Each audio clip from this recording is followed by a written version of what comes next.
of making rye bread. Yes. We have the Rye Chef prepared for the past 4 days of steps that we posted with pictures and instructions. We're showing this with video now to make it process a little bit easier and more understandable. We start out with 1 cup of water, pour it into this bowl. Does this bowl have to be special? Anything? I just prefer not using a metal bowl because this is a little acidic, but I don't think it's that big of a deal. If you have a nice stainless steel bowl, that'll work. Or if you have an enameled steel bowl, that would work. I think just about, I wouldn't use plastic. Anyway, you can try anything. Okay, now what are you doing? Show them what the chef looks like, okay? This is what the chef looks like. There's bubbles in it. When you move it around, it has bubbles. It kind of decompresses once you touch it. What does it smell like? It smells like yeast. I don't know. I'm kind of allergy. What does it smell like? It has, well, yeah, like, it smells kind of tangy, some kind of, not sour in a bad way, but in a good way. no, in a good way. And, But it smells like yeast. For yeah, sure. but we really only put 1 pinch of yeast in this, but we've been growing that yeast For the past 4 days. for 4 days, yeah. Okay. Then we use 1 cup of rye flour. It's this. Yes.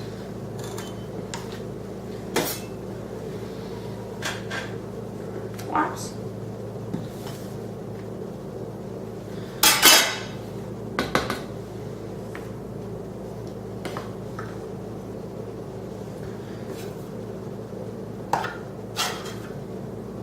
Put that in there. No. I'm just kidding. With the water. You're kidding me. Okay. There you go. Alright, and 3/4 cup of all-purpose flour. Let me clean this up.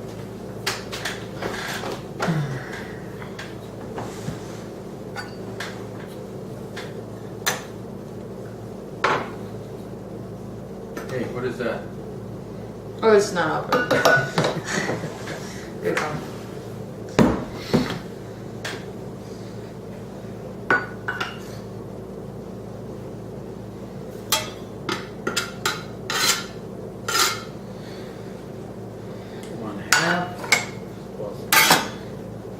Water.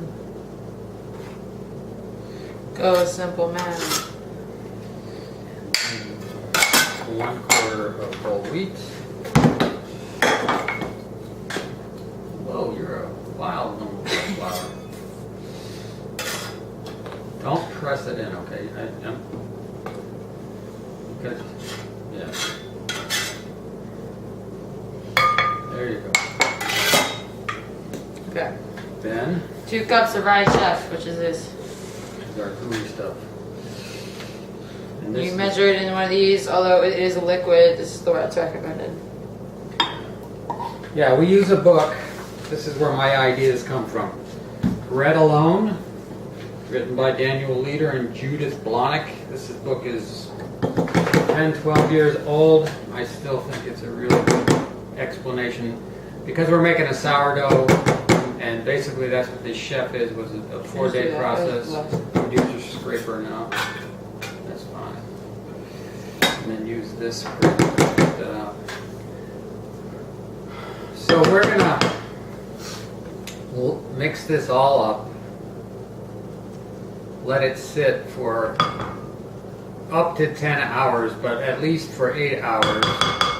It'll, again, rise, be a very wet mixture.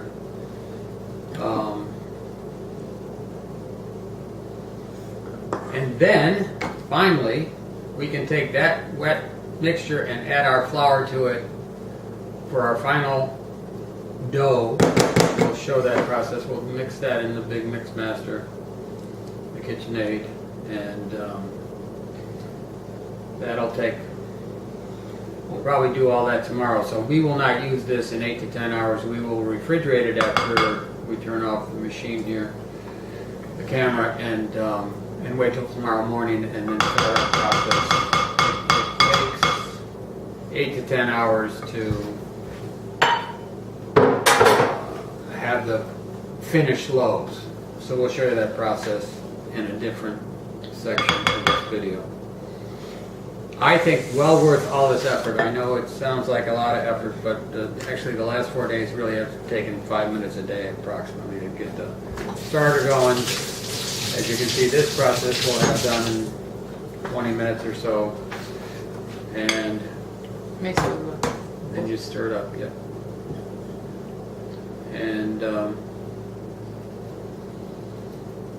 And again, tomorrow's process is, it's more just waiting for things to rise and for the flours to mix together, for the yeast to do its job. Part of that job is digesting and turning to sugars the flours. So you'll end up with, we don't put any sweetener in this. All we use so far is flour and water and a little yeast, a very little yeast. And tomorrow we'll put in a little salt. And that'll be the only other ingredient. We'll use flours, wheat flours, and I don't use any more rye flour after today. So it's a very clean bread. It's a very long-lasting bread. Makes a great crust. Can sit for 4 or 5 days, even after it's been cut, and still have a great flavor and a great texture. You mix it really well. Yeah, but there's still one. There's what? There's still one back. That's okay. Yeah, that looks good. Now just push it all down. Make sure the sides are clean. Want to wipe that off? You can use that.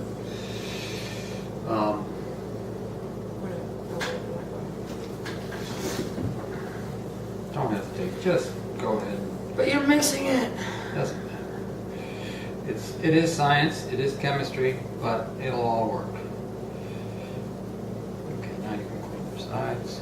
We're going to take this off camera and keep it alive by feeding it again, putting in a little bit more water, a little bit more flour, and letting it grow and develop in a colder climate in the refrigerator. And this will stay alive then. As long as you keep feeding it and using it, it could last forever.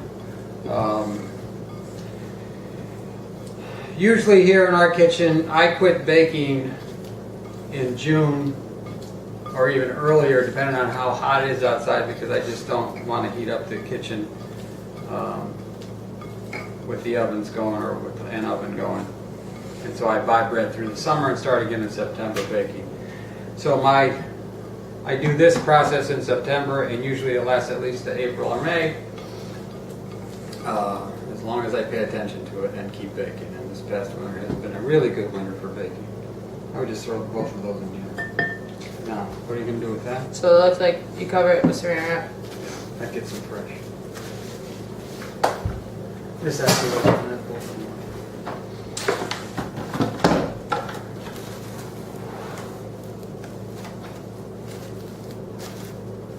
And then again, we'll refrigerate this and come back to it tomorrow morning.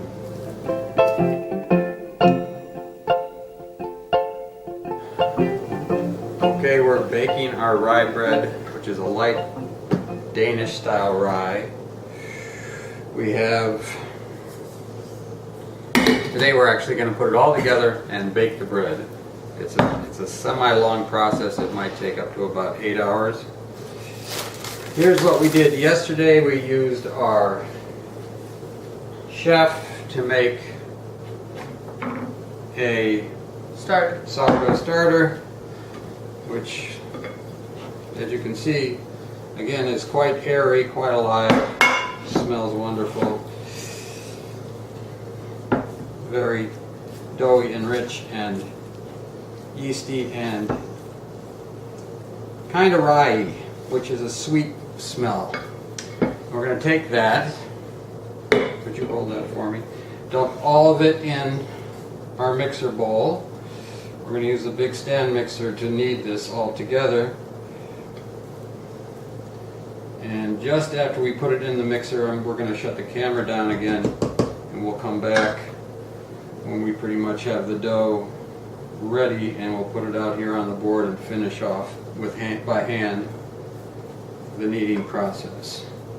I like to be able to feel what it feels like, feel the moisture content and the elasticity of the dough.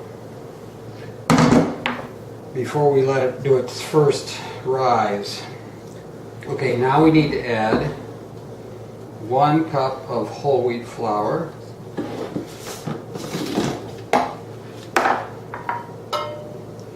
And while Lil's getting that organized, I'll dump in 2 cups of spring water. The order in which these things are put together really doesn't matter. You're just making, you're going to mix it all together. And I said that, now I'll change my mind. You do have to add salt to this. I'll use 1 heaping teaspoon or tablespoon of kosher salt. And I wouldn't put that in until you have put all this stuff in the mixer and are mixing it. What are you doing there? How much? 6 or 7. I would put in, right now, 5 to get it started, and we'll add each cup then after that. It's up to about 7 cups of all-purpose flour then on top of that, depending on how things come together, how moist everything was to begin with. But it's 6 to 7 cups of flour. 3.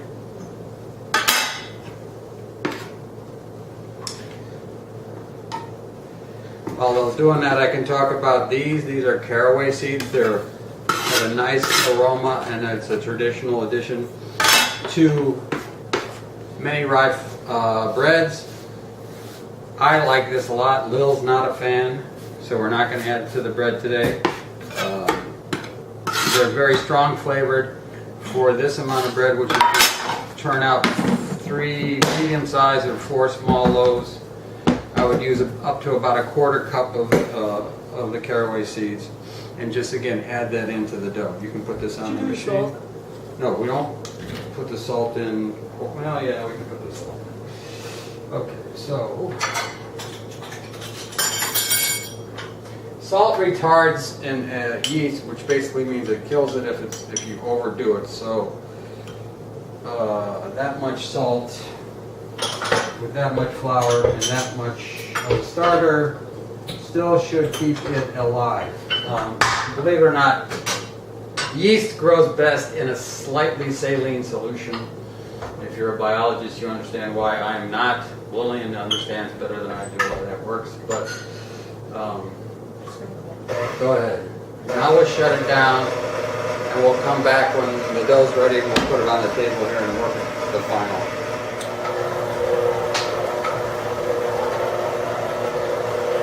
It's just about done in the mixer. That's taking out. Getting some flour laid out here.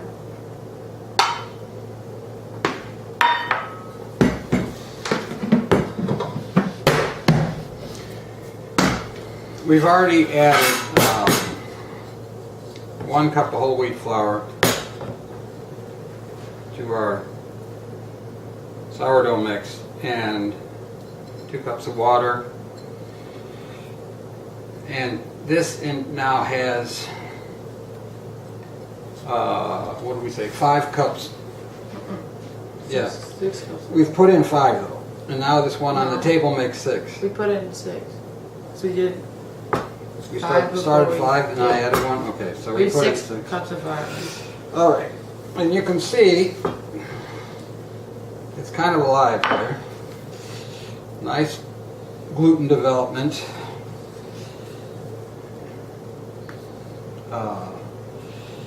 And we're going to incorporate probably all this flour, maybe not. It all depends on how it comes together, how it feels. We want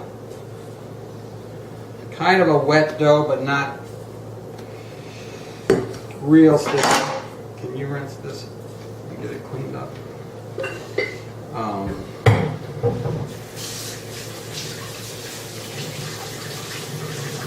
And you can see how it's a little. We definitely are not going to need all the flour. It's you can tell a dough is very wet and very moist sometimes because it's so easily stretched and moved. When I do this knead, I can feel the give, but I can also feel it pushing back on me. So what I'll do here, I have all this flour, I'm going to make little bits of the dough. I'm going to kind of push this out of the way and work this for a while. You can see how sticky it gets. I'm just turning it a quarter turn, flipping it up, pushing it, quarter turn. Good workout. I think this is coming together very nicely. It's a little sticky yet, so I'll put a little more flour on here. Incorporate that.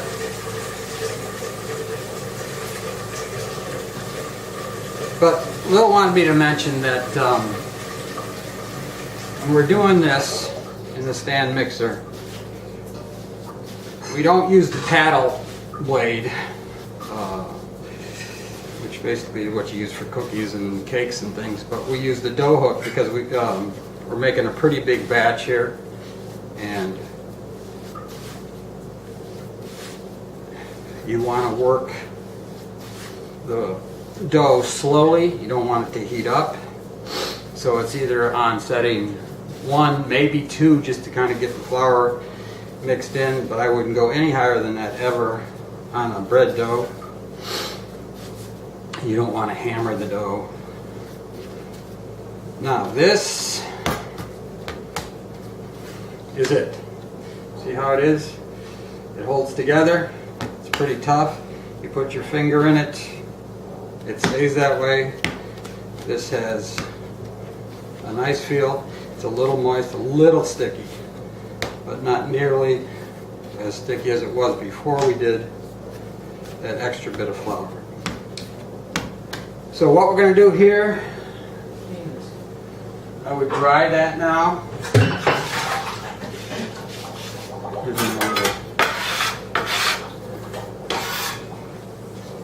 Pick up, I've got some little bits of dough here, I'm going to squeeze them in.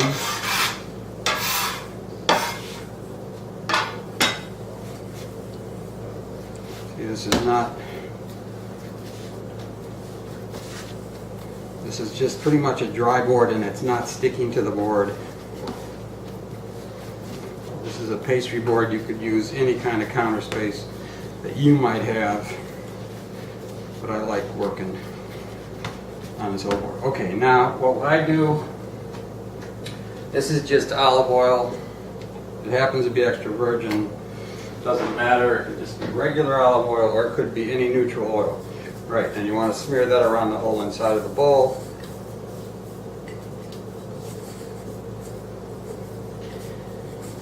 And basically what we're doing here is making a non-stick surface on the bowl. And also kind of sealing, as you'll see, kind of sealing off the dough with a layer of oil, a very thin layer. And that helps keep the moisture in, what you want to do. You don't want your dough drying. And then we will cover it with plastic wrap. I put this in one way and then I just flip it over on this other side.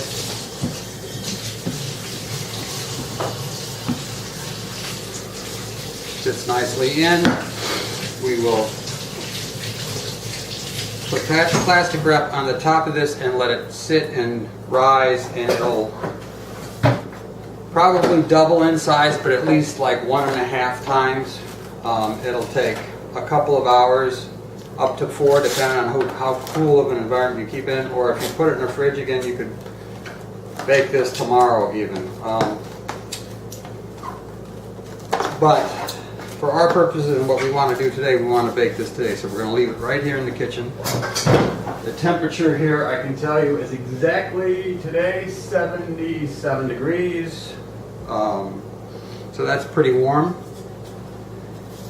And this, I think, maybe 2 hours, and we'll be back. We'll show you what it looks like as it's risen. Then we're going to punch it down, shape it into loaves, let it rise one more time, and bake it. Okay?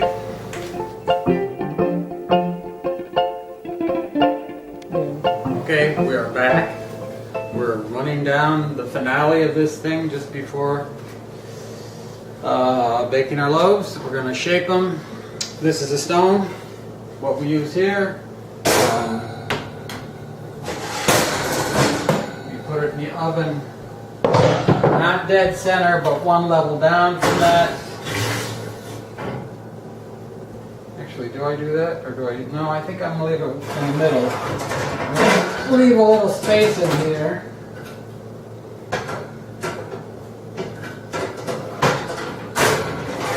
Because I'm going to put in, before we preheat, I will put this in the oven. It will hold some boiling water to make steam before we bake. We'll worry about that later. Then we have to prep the board because we want the loaves as they rise sitting on cornmeal. This is what the bread looks like right now. It's very large. It's risen a lot in the past couple hours. It's more than doubled here. Yes. And we're making 3 loaves of bread with this amount. So that's just plain degerminated cornmeal, nothing fancy about it. Not fine, not medium, just, you know, stuff you get in the baking section at a grocery store. And we're going to take this and just kind of, not really sticking, it's very airy, very light, very soft. And here it is. And we'll take our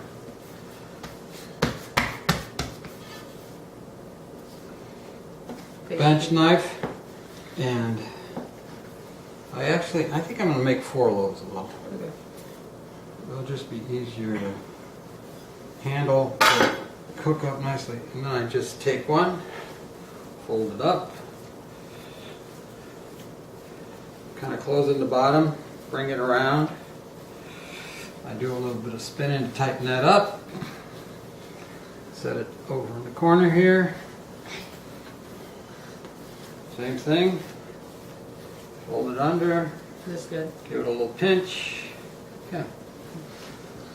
Let me borrow you. See what I do with my hands here? I kind of push that in to the bottom. That keeps all that. And you want to leave a little room. As it rises, it's going to expand, so you don't want to be too close to the edges. Again, the cornmeal will keep it from sticking to the board. And then, okay, so those are the loaves. We're going to take a little bit of all-purpose flour. This is more to keep. We're going to sprinkle the tops. This makes it look good, and it also keeps the saran wrap, plastic wrap, from sticking to the top of the bread. A little bit more over here. Okay, then we're going to cover that with plastic wrap lightly, and then cover that with a clean muslin light cotton towel. We'll do two pieces. Okay, just zip that. Just lay it over lightly. Next one. Zip it. Okay. So again, we're trying to avoid, as this rises, we want to keep the moisture in. We don't want it to lose moisture. In our house especially, it's very dry because we're running the heat this time of year, believe it or not, even though it's almost June. Here in Chicago, we've had kind of a wet, cold spring. Anyway, that's good, and now we'll just put this loosely over. And that'll sit for a couple more hours. These will probably double in size again. And then we'll preheat the oven to 450 degrees. We'll boil some water just before we're ready to go. And we'll come back, we'll slash the top of the loaves. Put them in the oven, put a little water in the pan, let that steam rise, cook them. Okay? Okay.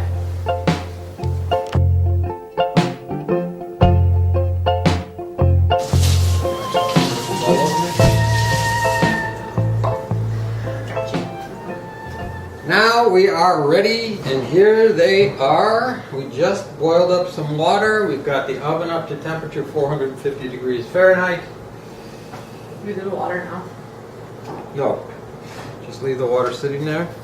As you can see, I don't know, hope you can see, we have 4 beautiful loaves that have definitely doubled, if not more, in size. They're a little stuck together, but that won't be a problem. And we take our favorite little tool here. Now, no, that's not for use. Everything's ready to go. All we have to do is score the bread. This is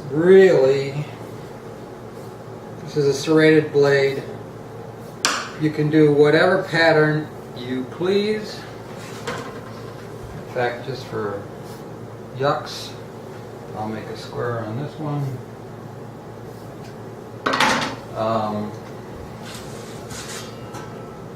And then You don't need the water. I don't need the water until we're rolling. Now this is really a tight fit. These are quite laid out loaves here, and they spread out a little bit more when you see it.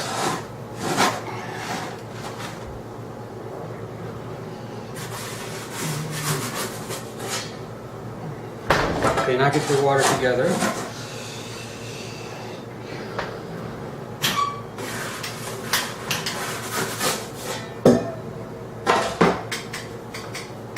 You ready? Now, this, I don't know if I want to show you because it's very steamy hot. Okay, it might flare up, so just watch your fingers. Fine.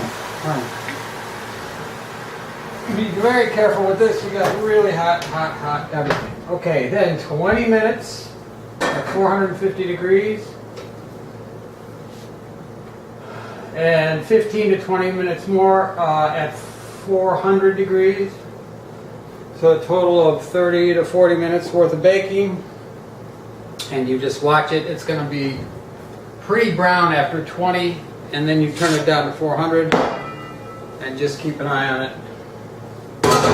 Loaves this size I think will be more on the 30 to 35 minute side than on the 40 minute side. And we'll be back when it's ready.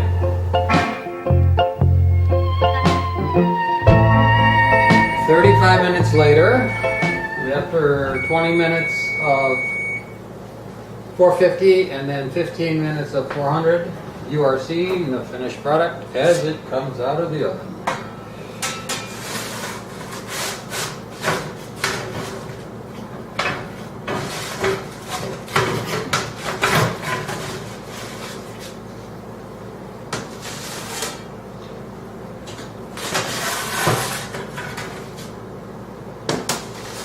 There they are.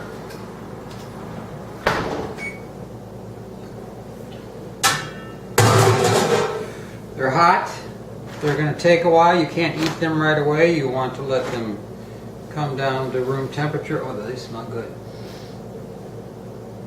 What an aroma. They look great. They're nice and brown. They'll have a nice crisp crust and a soft interior. And tomorrow also we're going to serve a little with the finished gravlax that we've been making. Okay?